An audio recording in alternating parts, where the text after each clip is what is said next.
In this episode of Catechism for Kids, we honor Pope St. Victor I, the first African pope in church history. His feast day is celebrated on July 28th. Hi, welcome to Catechism for Kids. It's my goal to help you understand and know the Catholic faith. And what better way to do that than to learn about the saints? We're going to learn about an African pope, the very first one, in fact, in the history of the church. Can you say Holy Pope Victor I? Now let's get into the story. Pope Victor I died 199, was a Roman African prelate of the Catholic Church who served as the Bishop of Rome in the late 2nd century. The dates of his tenure are uncertain, but one source states he became pope in 189 and gives the year of his death as 199. He was born in the Roman province of Africa and was later considered a saint. His feast day is celebrated on the 28th of July as St. Victor I, Pope and Martyr. He was of Berber origin. The primary sources vary over the dates assigned to Victor's episcopate, but indicated included the last decade of the 2nd century. Eusebius puts his accession in the 10th year of Commodus, day 189, which is accepted by Lipsius as the correct date. Jerome's version of the Chronicle puts his accession in the reign of Pertinax, or the 1st year of Septimius Severus, while the Armenian version puts it in the 7th year of Commodus. The Liber Pontificalis dates his accession to the consulate of Commodus and Glabriel. While the Liberian Catalogue, a surviving copy of the source the Liber Pontificalis drew upon for its chronology, is damaged at this point. Concerning the duration of his episcopate, Eusebius, in his ecclesiastical history, does not state directly the duration of his episcopate, but the Armenian version of Eusebius' Chronicle gives it as 12 years. The Liberian Catalogue gives his episcopate a length of 9 years to months and 10 days, while the Liber Pontificalis states it was 10 years and the same number of months and days. The Felician Catalogue something over 10.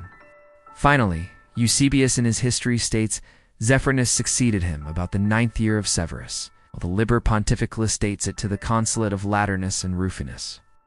Lipsius, considering Victor in connection with his successors, concludes that he held office between 9 and 10 years, and therefore gives as his dates 189 to 198, or 199. According to an anonymous writer quoted by Eusebius, Victor excommunicated Theodotus of Byzantium for teaching that Christ was a mere man.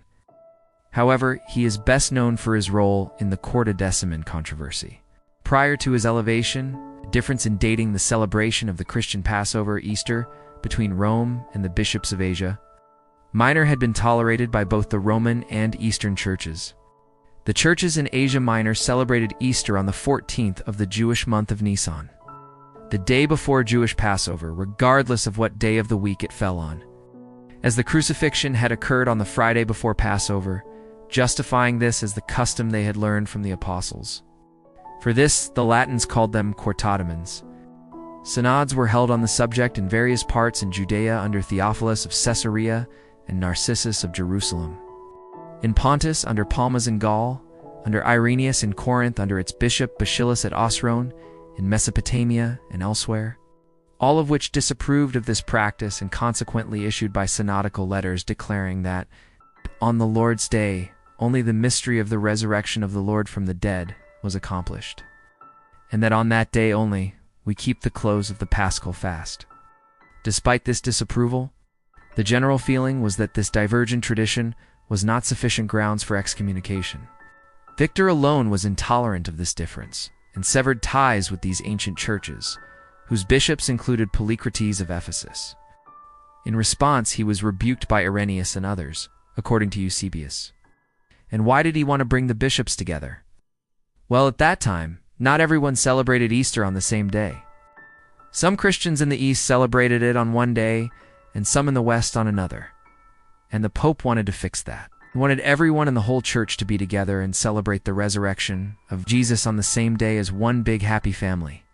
Victor explained that even though the whole church disagreed on when to celebrate Easter, everyone agreed that Jesus rose from the dead on a Sunday, so all they needed to do was figure out which Sunday that was. After much discussion, they decided that Sunday would be the one that took place on March or April, whichever came first. And that is how we celebrate Easter today, all together as one church. Now let's go back to why he's such a great example for us today. He was chosen to be Pope because he was so holy and so brave. He showed courage by traveling to the church council in spite of the bad weather, and he encouraged the whole church to come together as one. So remember, kids, no matter where you are from, you can answer God's call. And sometimes God calls people from unexpected places. Just like Pope Victor was the first African pope, God can call anyone to be a saint, no matter where they are from. And Victor was not just a holy pope, he was a holy and bold pope. He was not afraid to take a stand for what he believed in and to defend the church. He was also humble and served as a great example for all Christians. So let's celebrate this holy and bold pope who helped bring the church closer together, and remember that saints can come from anywhere in the world. Well, that's it for this episode of Catechism for Kids. Subscribe now so you never miss an exciting episode.